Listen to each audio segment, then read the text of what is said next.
Channel 11 in your corner at 5. A shooting suspect is dead. 2 people critically injured after what investigators are calling a possible domestic violence scene between family members. Good evening. I'm Sarah Diamond. And I'm Josh Smith. We first brought you the breaking news today at noon. Virginia State Police and Washington County, Virginia deputies were called to a home on King Mill Pike around 10:40 this morning. Sheriff Fred Newman confirmed a man who investigators identified as the suspect was dead in the backyard of a home. Our team is in your corner speaking with both witnesses and investigators to cover both angles of this shooting investigation. Kristen Kwan is live outside the sheriff's office where investigators are expected to release new information in just a moment. But first, let's begin with Callie Durham, who has remained at the shooting scene for hours now. As 1 man is dead and 2 others are injured, I spoke with neighbors here in this community today who say they're shocked at today's events and say that they never would have suspected that something like this would happen in their neighborhood.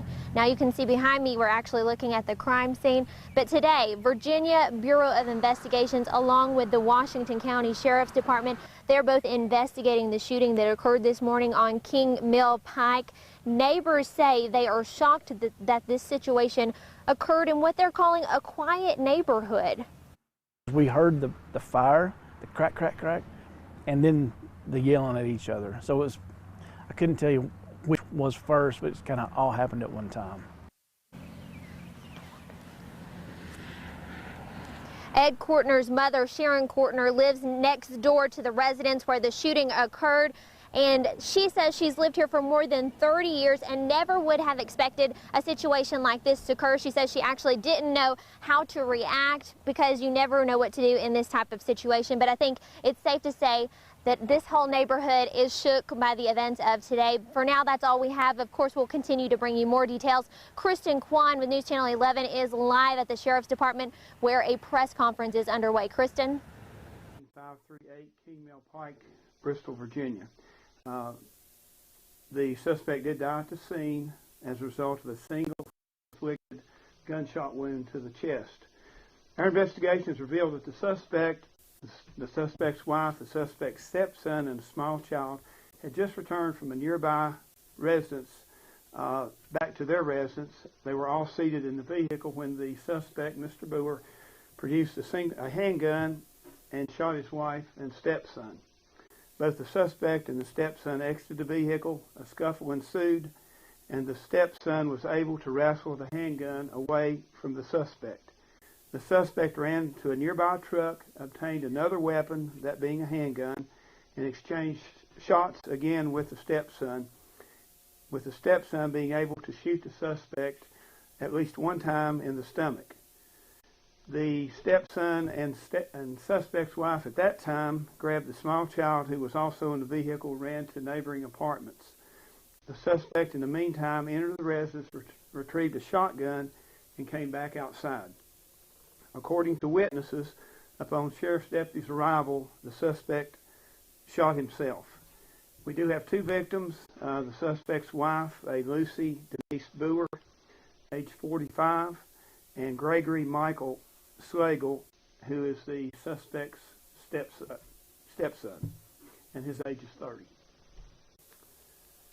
Sheriff, have you learned a motive yet in this case? We have not at this point in time. Our detectives, along with Virginia State Police Bureau of Criminal Investigation agents, are looking into that at this point in time. We have interviewed a number of neighbors from the area, trying to obtain a possible motive for this incident.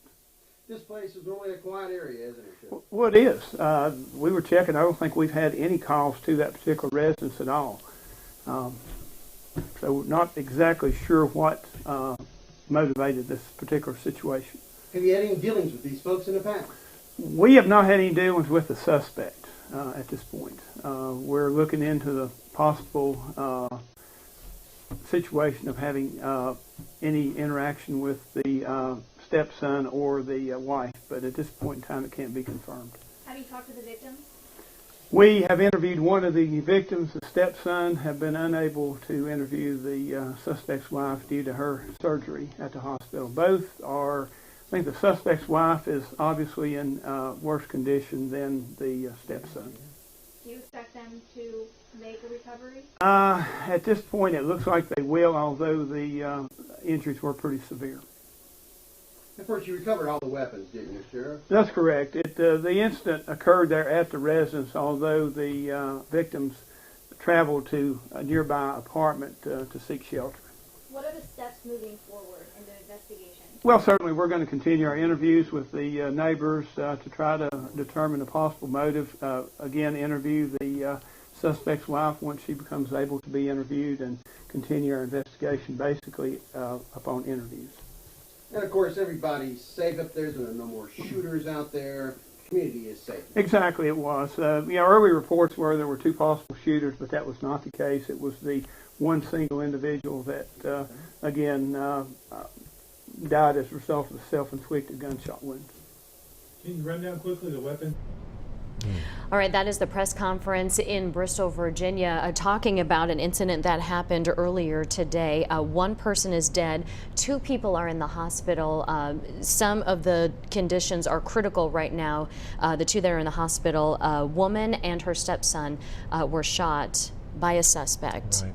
Who's dead tonight? Sheriff Newman there. I mean, what a chaotic scene he Yes. kind of painted, where, according to the sheriff, if he mentioned the name of the suspect, I didn't catch it, the person who's died, but apparently he's accused of shooting his wife, Lucy Denise Boer, and his stepson, Gregory Michael Slagle. And then after deputies arrived, after the stepson shot him, deputies arrived, and the suspect, whose name we're going to try to get for you, shot himself. So what a scene. And I believe he said as a small child was in the car.